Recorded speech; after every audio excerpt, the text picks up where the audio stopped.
Maka ada satu amalan yang dicontohkan oleh Nabi SAW. Langsung disebutkan dalam Al-Quran. Ketika Anda mengamalkan amalan ini, maka Allah yang akan menjaga Anda dalam suasana rapi, bersih, dan suci hati. Apa yang terjadi? Seketika sembuh matanya, teman-teman. Ini nyata. Silahkan lihat kisahnya. Pria itu dari Mesir. Begitu dia bangkit dari doa, kemudian dia melihat, tiba-tiba matanya bisa melihat. Dia teriak, Allahu Akbar, Allahu Akbar. Jadi kalau Anda tunaikan hukum Allah dengan adabnya, maka Allah turunkan nilai pahala dengan rahmatnya. Catat itu. Indah. Gak percaya silahkan.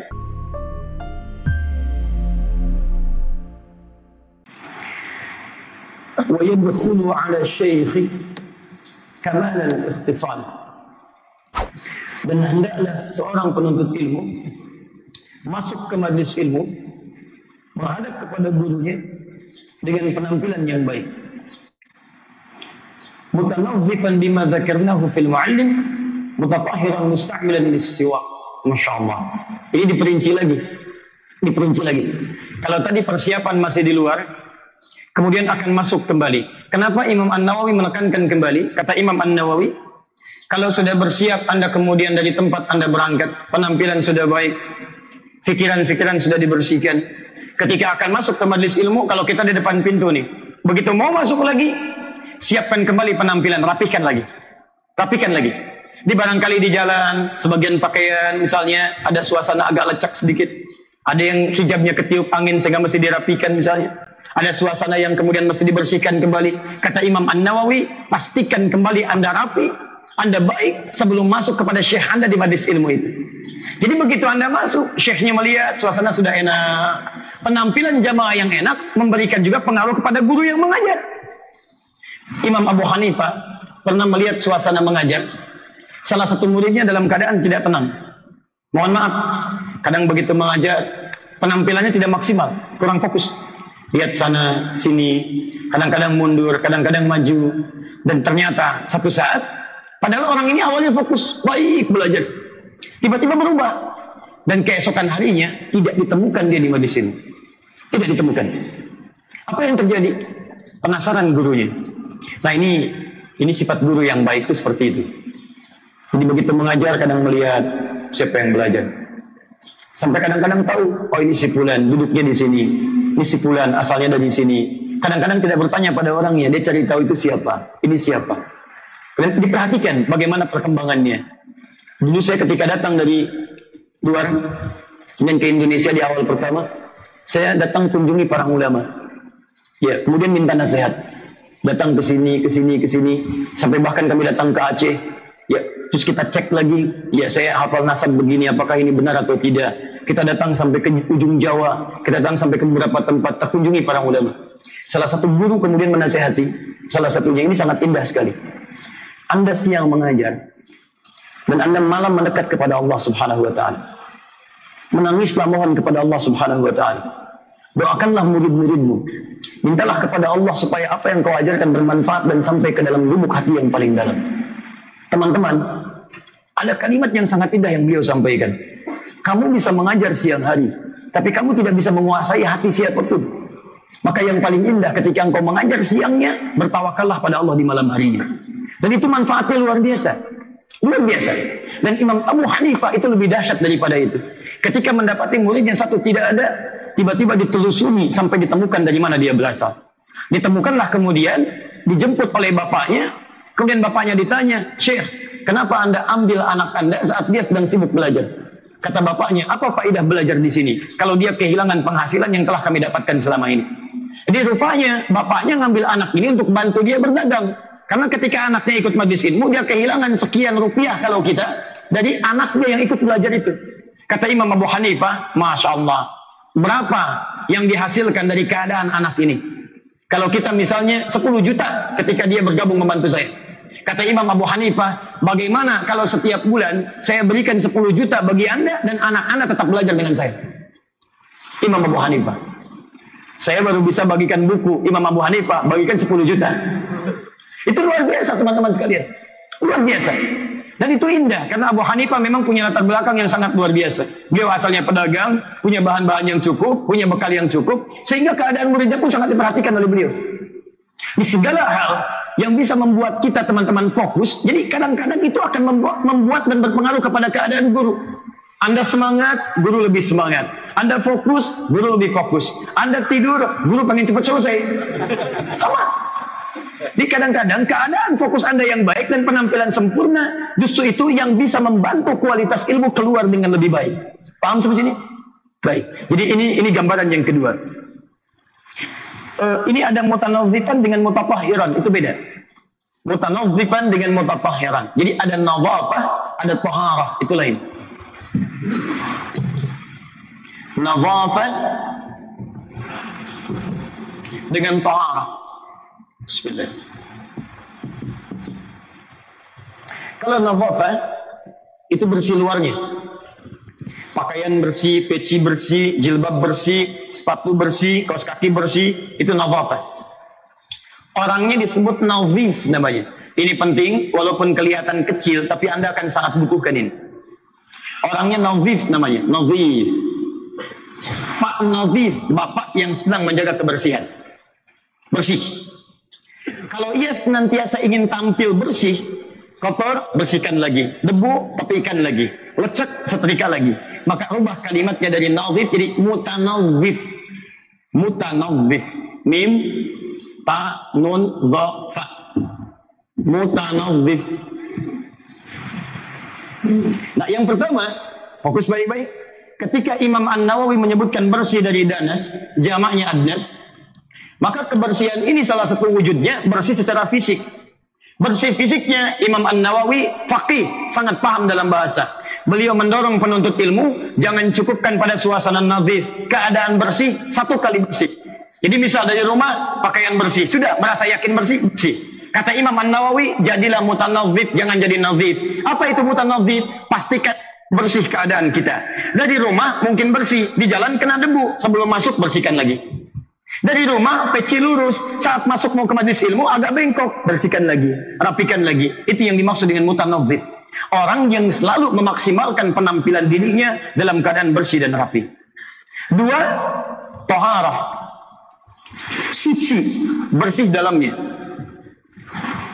Pikiran, hati, dan seterusnya. Suci, namanya taharah. Orang yang bersih, suci, disebut dengan tahir. Tahir.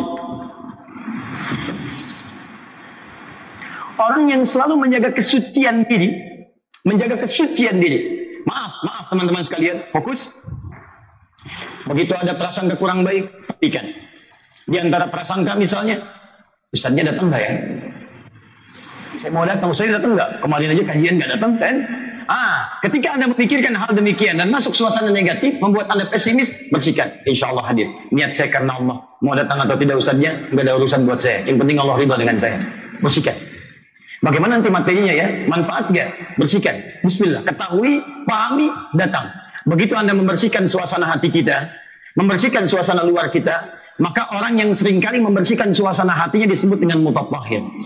Kalau Anda gabungkan dua hal ini, mutanawwif dengan mutatahhir, maka ada satu amalan yang dicontohkan oleh Nabi SAW. Langsung disebutkan dalam Al-Quran.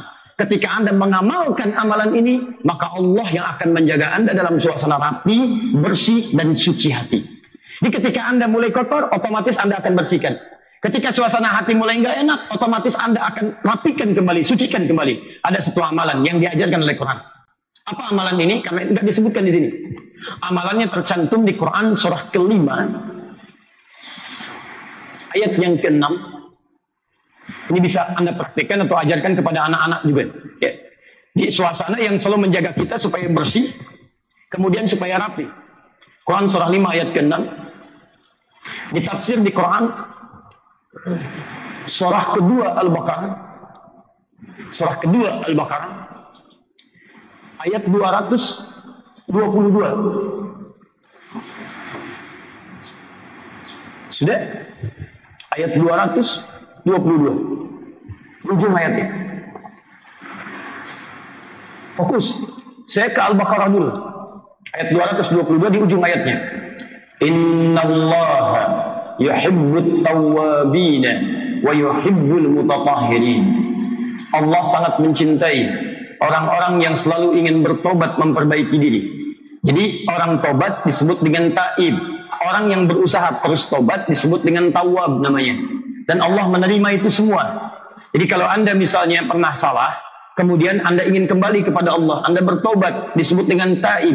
Tapi kalau Anda menjaga diri dari salah, salah lihat, istighfar, astagfirullah. Salah bicara, istighfar, astagfirullah. Salah melangkah, istighfar, astagfirullah. Sebelum tidur sampai dievaluasi diri, ingat berapa kesalahan, istighfar. 70 sampai 100 kali. Istighfar itu bukan hanya mengucapkan, tapi diingat-ingat. Salah apa mata saya? Kalau bisa begini, kalau bisa. Ini enak sebetulnya. Sebelum tidur, coba Anda evaluasi dari ujung kepala sampai ujung kaki Anda. Sehingga kalau Anda wafat misalnya di malam itu insya Allah ujung kepala sampai ujung kaki sudah bersih, sudah ditobati, dan insya Allah tidak akan pernah disentuh oleh neraka. Ujung kepala sampai ujung kaki. Misal, dari mulai kepala, ada pesan di Quran surah ke-49. Dari ayat 11 sampai 12-nya. Pikiran kita, maaf, tidak boleh berpikir yang tidak baik. Selalu husnudzan saja, husnudzan. Su'udzan jauhi. Inna ba'da dhanni itsm.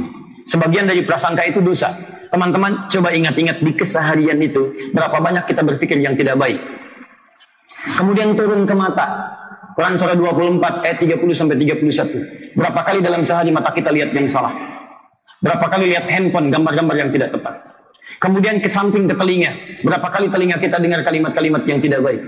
Kemudian turun ke mulut. Berapa kali lisan kita berkata yang tidak baik? Turun lagi kemudian sampai ke tangan, bahu, tangan. Berapa kali tangan kita menyentuh yang tidak baik? Bukankah ada ancaman di Quran, wailul lil mutaffifin, celaka orang yang curang dengan tangannya. As-sariqu was-sariqatu faqtu aydiyahuma. Ya, para pencuri itu potong aja tangannya. Saya tidak ridho, kata Allah, ada pencuri menggunakan tangannya pada penggunaan yang tidak baik. Daripada dibawa ke neraka nanti lebih baik potong saat di dunia supaya tidak melekat pada tubuhnya. Saking sayangnya Allah, saya tidak ingin menghukum hamba saya. Saya nggak mau siksa tangan dia. Karena tugas Allah memberikan rahmat. Saya tidak mau menyiksa, kata Allah. Kalau dalam bahasa kita, saya nggak mau menyiksa. Daripada disiksa dibawa ke akhirat, lebih baik potong tangannya di dunia. Jadi kalimat hukum potong tangan, hukum kisos itu sebetulnya bukan, cara bacanya bukan ingin potong, bukan. Cara bacanya tidak ingin melukai tangan. Dan tipikal manusia, kalau diberikan hukuman yang maksimal, biasanya tipikalnya cenderung menjauhi perbuatan yang dimaksudkan. Kalau nggak percaya silahkan. Misal ya, mohon maaf teman-teman sekalian. Pemerintah misal bikin ketentuan. Yang terlibat dalam narkoba, sedikit atau banyak tembak di tempat. Tembak di tempat. Demi Allah saya katakan, ketika kalimat ini muncul, tidak ada satupun orang yang akan berani menyentuh narkoba. Kecuali memang dia sudah mau niat untuk meninggal. Memang tekadnya ingin mati. Tembak di tempat, karena memang ingin ditembak orang itu. Karena memang ingin ditembak. Jadi setiap hukum yang dikuatkan dengan kalimat-kalimat yang tegas, itu cenderung mencegah seseorang untuk berbuat sesuatu yang tidak baik. Makanya di Islam, perbuatan-perbuatan buruk itu dicegah dengan kalimat-kalimat yang ketat. Ketatkan hukumnya. Mencuri, potong tangan. Jadi kalau ada orang yang pengen mencuri, memang dia pengen dipotong tangannya. Siapa orang yang ingin kehilangan tangannya?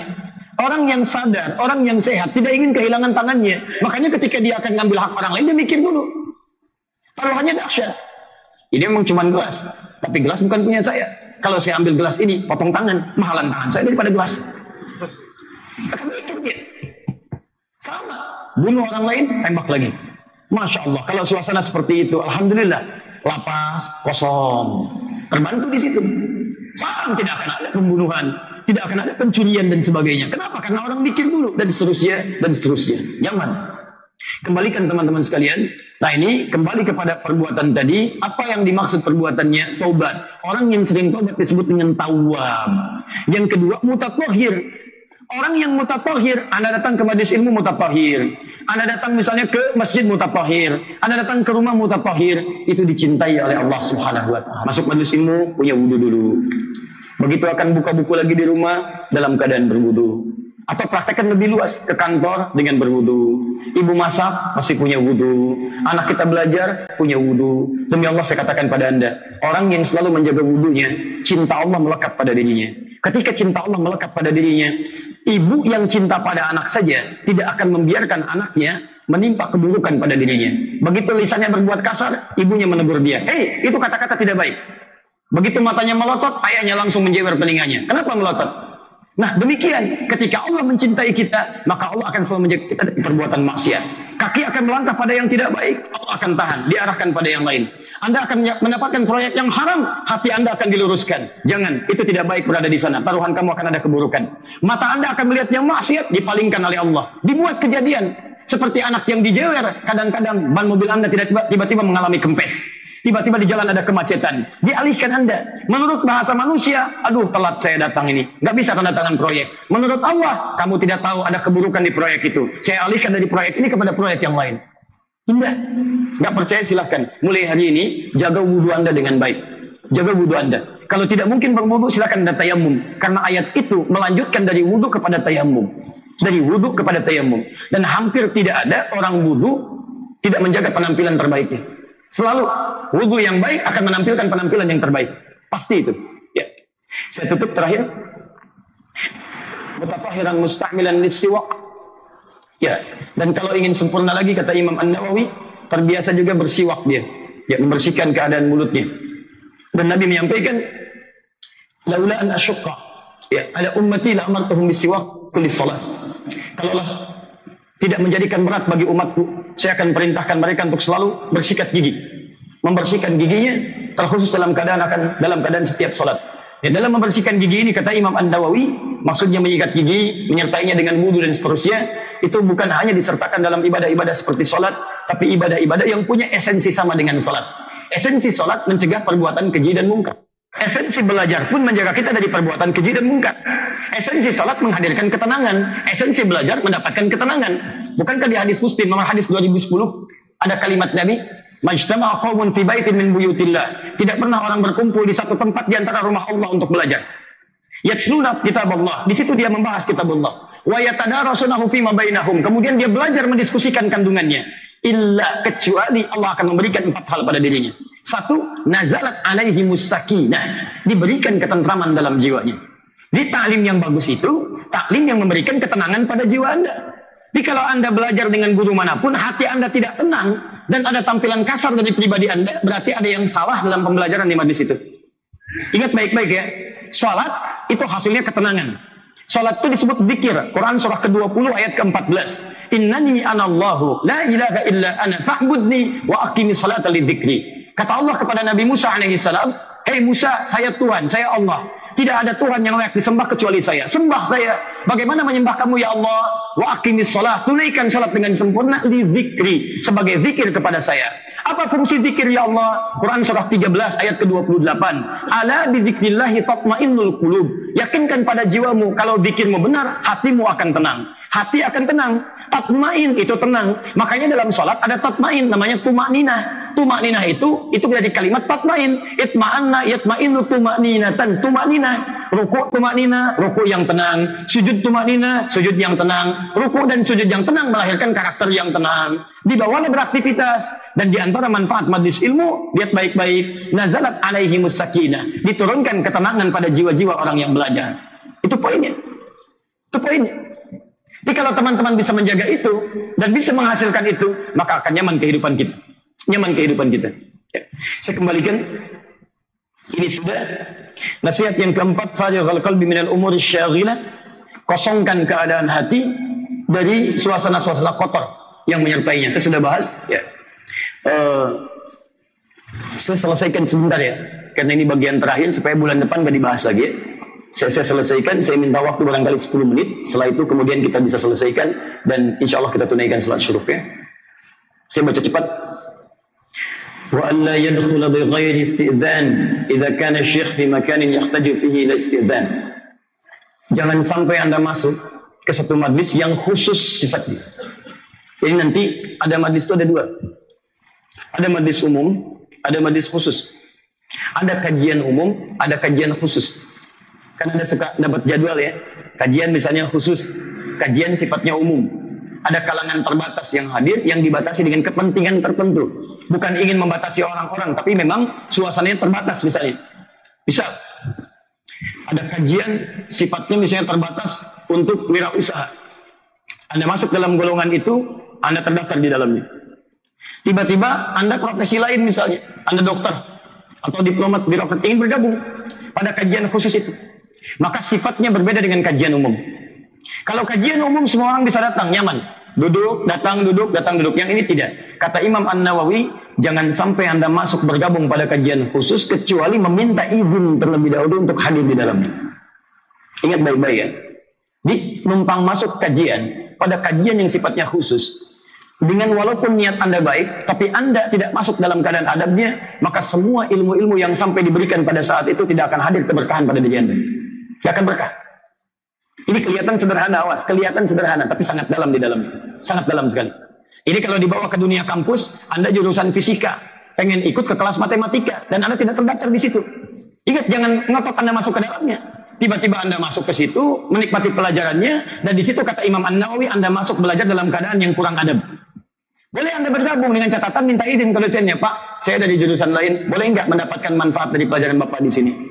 Nggak ada masalah kalau seperti itu. Nah, itu adab. Itu adab. Ingat, para ulama dulu belajar adab lebih banyak dibandingkan dengan belajar ilmu. Kata Imam Malik dan para imam yang lainnya pernah menyampaikan, dulu para ulama belajar adab itu 30 tahun, 40 tahun, belajar ilmu 10 tahun, 15 tahun.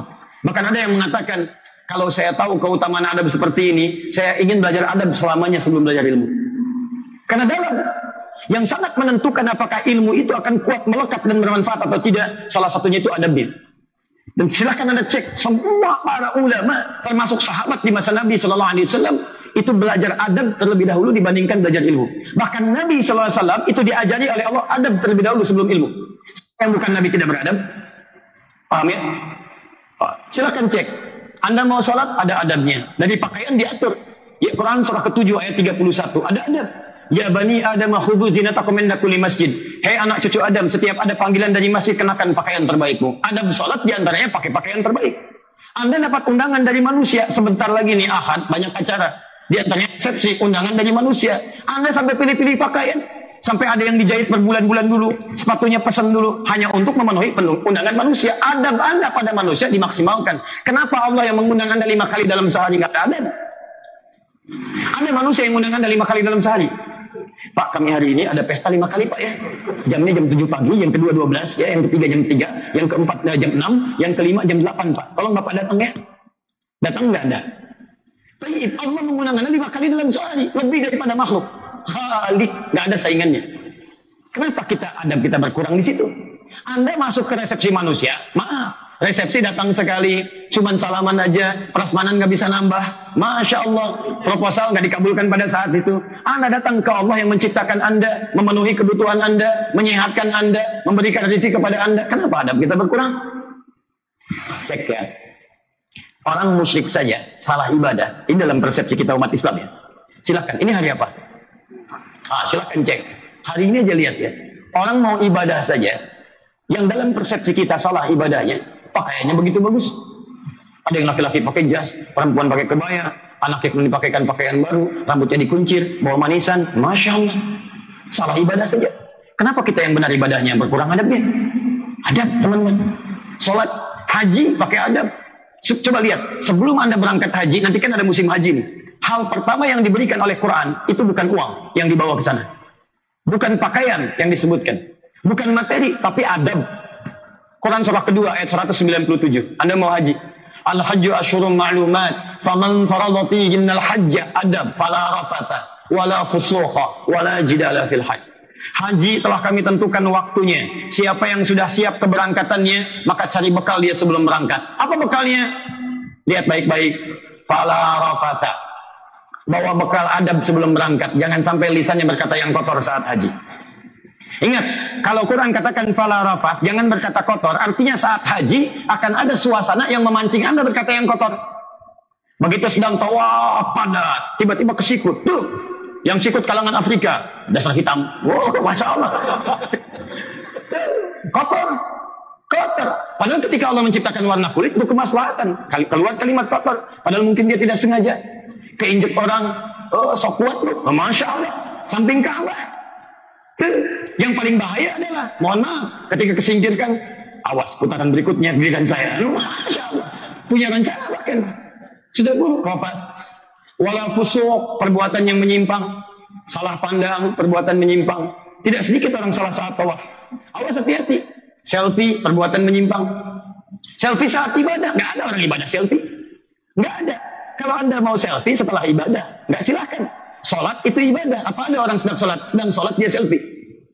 Allahu Akbar. Nggak ada. Ruku selfie. Allahu Akbar. Upload. Sedang ruku. Baca salah tanda. Tawaf itu ibadah. Sa'i itu ibadah. Makanya sering saya katakan, tolong Anda simpan dulu perangkat dunia Anda. Simpan. Subhanallah, walhamdulillah, capek kanan, pindah kiri, wala ilaha illallah, sa'i, pakai ini, sehingga lupa ketika sibuk selfie, lupa suasana muncul, setan masuk, yang dibaca keluar dari bacaan-bacaan biasa. Undang-undang dasar, itu harus diluruskan teman-teman. Ya itu kadang-kadang suasana itu terbawa, karena perangkatnya itu perangkat yang tidak mendukung ibadah. Apalagi niatnya sudah tidak paham dengan niat ibadah. Orang pakai kain ihram, yang kanan yang dibuka, ini kiri yang dibuka. Misal, dulu kan pernah kejadian deh ya. Itu kan jadi kacau. Jadi kacau di situ. Di kadang-kadang suasana ria, suasana macam-macam itu bisa menggugurkan. Wala jidala fil hajj, jangan berdebat. Jangan berdebat. Saya jadi petugas haji 2010 itu sering mengalami kejadian. Dan itu kan haramain syarifain, Mekah, Madinah, haramain syarifain. Haramain itu dari kata haram jadi dua ain, haramain. Dua tempat yang kalau berbuat haram seketika oleh Allah diselesaikan pada saat itu. Jadi kalau Anda punya persoalan haram, masuk ke situ dibersihkan supaya keluarnya dibersih. Kalau berbuat yang kotor di situ diselesaikan di situ. Syarifain, syarif itu kemuliaan yang dibalas seketika. Jadi kalau Anda punya perbuatan baik, di situ akan dimuliakan oleh Allah, diangkat oleh Allah dalam bentuk-bentuk yang tidak biasa. Tiba-tiba Anda misalnya sering bantu orang macam-macam, tiba-tiba di situ dikasih bantuan, jadi mudah, sajadah dibentangkan oleh orang lain, setiap datang kurmanya ke Anda aja orang lain nggak dikasih, bisa terjadi. Sering kami saksikan suasana yang tidak, mungkin kalau difikirkan nggak seperti itu gitu. Ada kejadian kemarin, ini nyata. Sebetulnya ada dua kejadian, tapi yang satu itu viral di YouTube sekarang. Orang Mesir, bahkan dia berniat untuk ibadah maksimal dan ingin membuktikan kuasa Allah di tanah suci. Dia datang di situ, dia berdoa, matanya divonis buta permanen, Pak. Begitu dia berdoa di depan Ka'bah, teman-teman sekalian, ini sekarang viral kisahnya, dan ada di YouTube, Anda bisa lihat, dan sampai disalami sampai oleh askar dan sebagainya. Dia berdoa di depan Ka'bah, sejajar lurus, tidak persis di depannya, karena penuh dia mengambil jauh. Makanya saya sering katakan, jangan paksakan kalau suasana penuh depan Ka'bah, tarik garis lurus. Misal ini multazam, Anda ingin berdoa di depan situ, nggak kebagian, tarik garis lurus, di tempat yang agak lenggang, di situ Anda berdoa. Dan doa pertama, mohonkan untuk orang lain yang ada di situ. Ya Allah, mereka telah berusaha berikhtiar untuk mendekat kepadamu, ya Rabb. Berusaha untuk mendapatkan tempat terbaik, saking saling berdesakan, ingin berdoa kepada, mohon kabulkan doa-doa mereka, ya Allah.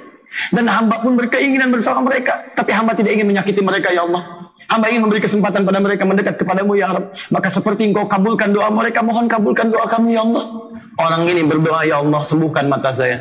Ya Allah, saya ingin melihat untuk bisa melihat keagungan kuasa-Mu, ya Allah. Saya ingin membaca Al-Quran, ya Allah. Saya ingin mulai membaca kebaikan-kebaikan, ya Allah. Mohon berikan kesempatan sebelum Kau panggil saya kembali kepadamu. Apa yang terjadi? Seketika sembuh matanya, teman-teman. Ini nyata. Silakan lihat kisahnya. Pria itu dari Mesir. Begitu dia bangkit dari doa, kemudian dia melihat, tiba-tiba matanya bisa melihat. Dia teriak, Allahu Akbar, Allahu Akbar. Dalam bahasa kita, mata saya bisa lihat, Allahu Akbar, ya Allah. Terima kasih Allah, ashkuruka ya Rabb, ashkuruka ya Rabb, ashkuruka ya Rabb. Biasyuk. Bahasa dialek Mesir. Saya bisa lihat lagi. Orang kaget semua begitu melihat. Tapi ketika tahu kisahnya, diciumi sampai dipeluk dia, dicium keningnya. Polisi tadinya heboh, dikira ada apa. Begitu tahu situasinya, orang ini diselamati, dipeluk, dan diberikan tempat terbaik pada saat itu. Indah. Nyaman. Jadi kalau Anda tunaikan hukum Allah dengan adabnya, maka Allah turunkan nilai pahala dengan rahmatnya. Catat itu. Bukan cuma pahalanya, rahmat diberikan.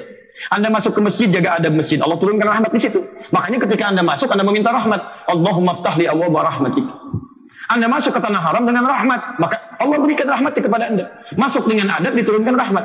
Masuk ke bulan puasa, ke Ramadan, dengan adabnya, Allah berikan rahmat kepada Anda. Karena ada adab saat puasa, ada. Nanti kita akan bahas dalam pertemuan berikutnya. Jelas ya? Nah, majlis ilmu pun, Anda masuk ke majlis ilmu dengan adabnya, Allah turunkan rahmat kepada Anda pada saat itu. Boleh minta 5 menit tambahan? Halo? Semoga Allah memberikan tambahan rahmat kepada Anda. Tidak cukup dengan amin, kita baca dulu 5 menit ya. Ini yang jarang. Adab selanjutnya, saya berhenti lagi, ada 3 nasihat, saya baca cepat. Wa an yusallima 'alal hadirin idza dakhala wa yakhussu dunahum bit tahiyyah wa yusallim 'alaihi wa 'alaihim idza saraf. Hendaknya para penuntut ilmu itu masuk ke majelis ilmu dengan mengucapkan kalimat salam. Adab. Jadi bukan aib teman-teman sekalian. Ya di Timur Tengah itu biasa. Jangankan ada orang, nggak ada waktu dia masuk, satu orang, dua orang maksudnya masuk, Assalamualaikum. Ya bahkan kalau Anda silahkan ya, misalnya main ke Timur Tengah, atau Anda ada tugas di sana, silahkan masuk ke masjid. Begitu Anda masuk, lihat orang Arab masuk, dia ucapkan salam tuh, Assalamualaikum, biasa aja. Ya dia ucapkan Allah maftah, Allah barahmatik, begitu selesai mengucapkan, Assalamualaikum. Di pertama doa masuk masjid, kedua menyapa hadirin yang hadir. Bukankah ada pahala di situ? Dalam hadis ilmu juga begitu. Begitu Anda masuk, Anda silakan, bukan aib mengatakan masuk Assalamualaikum. Assalamualaikum. Setelah itu kata Imam An-Nawawi, kalau sempat Anda salami siapa yang hadir. Catatan kalau Anda datang di awal waktu. Ya. Kalau Ustaz sedang mengajar begini, langsung masuk aja. Ya, kalau setiap orang Assalamualaikum, kapan selesainya kita belajar? Masuk Assalamualaikum, Waalaikumsalam. Assalamualaikum, Waalaikumsalam. Kapan selesainya kita? Nah, jadi ini yang dimaksudkan di awal waktu dia saat masuk, dia ucapkan Assalamualaikum. Setelah itu dia sempatkan menyalami orang yang terdekat dengannya. Kenali siapa yang hadir. Mungkin dari situlah kemudian ada hikmah. Anda yang tiba-tiba punya persoalan dipertemukan oleh Allah dengan orang yang dititipi oleh Allah memberikan solusi pada Anda. Tiba-tiba datang, Assalamualaikum. Akhi dari mana? Oh, saya dari Tangerang. Masya Allah. Kapan di Tangerang? Sekian. Saya kerja dulu tadi. Oh, kerja di mana? Ternyata dia kerja di tempat yang sedang Anda butuhkan proyek di situ. Ngobrol, dapat solusinya. Antum kuliah di mana? Tempat ini. Mas, ternyata di kampus yang bahan penelitiannya Anda butuh dari situ. Tiba-tiba setelah pulang dari sini, Anda nyambung hubungannya, komunikasi, selesai diselesaikan masalahnya. Besoknya lagi, akhi, ikut taklim lagi besok ya, insya Allah, masya Allah. Jadi jumpa di majelis ilmu, faedah dapat, rahmat diberikan di situ. Jadi saya kadang-kadang aneh teman-teman, Anda datang ke majelis ilmu, kenapa Anda tidak saling kenal satu dengan yang lainnya? Yang sering terjadi itu datang, ketemu, duduk, dengarkan, kadang ngantuk, tidur, selesai bubar. Bukan itu yang diharapkan. Ini kan yang kumpul sekarang ini, coba cek. Saya punya hakul yakin, saya katakan. Aku yakin tidak berasal dari tempat yang sama. Nggak semuanya dari Bekasi. Saya coba minta, siapa yang bukan dari Bekasi? Boleh angkat tangan. Bukan semua dari Bekasi. Dan profesinya tidak sama. Yakin saya profesinya tidak sama. Ada yang di perusahaan beda-beda. Ada yang mengajar, ada yang dagang, ada yang macam-macam. Kenapa Anda tidak berkumpul satu dengan yang lainnya? Kemudian setelah itu saling berkomunikasi, membentuk kekuatan yang padu. Itu indah. Makanya catat kalimat ini ya. Zaman Nabi tidak pernah ada orang datang taklim kecuali selesai masalahnya. Selesai. Datang seseorang dari jauh. Tiba-tiba ketika datang, Nabi ingin menyatukan orang itu dengan hati orang yang lainnya. Kata Nabi, kita kedatangan tamu, siapa yang bisa menjamunya? Semua angkat tangan. Angkat tangan. Siapa yang bisa menjamunya? Bukan kasih jamu, bukan. Kasih makanan. Siapa yang bisa menjamunya? Angkat tangan semua. Ternyata kata Nabi, Fulan, kamu yang duluan angkat tangan. Teman-teman, yang angkat tangan yang pertama itu tiba-tiba membawa dia ke rumahnya. Kemudian malamnya dihidangkan makanan kepadanya dalam suasana lampu yang mungkin sudah dimatikan cahayanya. Kemudian dia makan setelah itu dengan kenyangnya. Besoknya kemudian datang ke masjid, kata Nabi, Masya Allah, seluruh penduduk langit memuji dan menantikan seorang menjamu tadi malam tamunya. Ternyata tamu tadi cuman punya cukup satu piring nasi untuk anak-anaknya. Bahkan orang tuanya siap menahan lapar pada malam harinya. Ketika Nabi meminta untuk menjamu seseorang, ibunya menidurkan dulu, kompak dengan istrinya. Ibunya tidurkan anak-anaknya. Istrinya kemudian menemani mereka. Suaminya mematikan cahayanya. Kemudian setelah itu, dia temani temannya makan tadi. Dia sendiri pura-pura makan. Dia bunyikan. Tak tek tok, tak tek tok, tak tek tok. Temannya makan, dia tidak. Anda bisa bayangkan, saking inginnya mempraktekkan nilai kebaikan dalam majelis ilmu, sampai apa yang ia butuhkan diberikan kepada orang lain. Sifat semacam ini itu banyak dalam kalangan Ansar dan Muhajirin, sampai diabadikan di Quran surah 59 ayat 9 sampai 10. Wa yu'thuna 'ala anfusihim walau kana bihim khasasah. Kita mendambakan ini. Demi Allah saya katakan, tidak semua yang datang ke sini itu tenang semua. Ada yang punya persoalan, ada yang punya macam-macam, ada yang harus menyatu dengan yang lain. Kenapa Anda tidak kumpul membuat satu hal yang sama? Pengusaha yang ada di sini kumpul sama pengusaha, buat usaha. Mungkin bahan-bahan Anda ditemukan di teman yang lainnya. Yang sakit ketemu dokter, yang mahasiswa ketemu dosen. Kalau sudah seperti itu, Masya Allah, hebat kita. Demi Allah saya katakan, indah kehidupan kita itu. Ya itu yang jadi masalah. Anda keluhkan, sekarang belum ada bank syariah. Yang ada konvensional, bebaskan dari riba. Tapi Anda ya tidak pernah mensupport bank syariah. Bagaimana bisa hidup? Ayo kita bebaskan dari gini, dari gitu. Tapi ya, Anda belanjanya di mana? Makannya apa? Minumnya apa? Dan sebagainya. Kenapa teman-teman tidak menghidupkan dengan teman-teman yang lainnya? Ini saatnya. Kapan lagi majelis ilmu bisa ramai, bisa penuh, bisa semangat orang? Dan sekarang hebatnya, orang datang ke majelis ilmu rata-rata bukan untuk keramaian, tapi untuk pemahaman.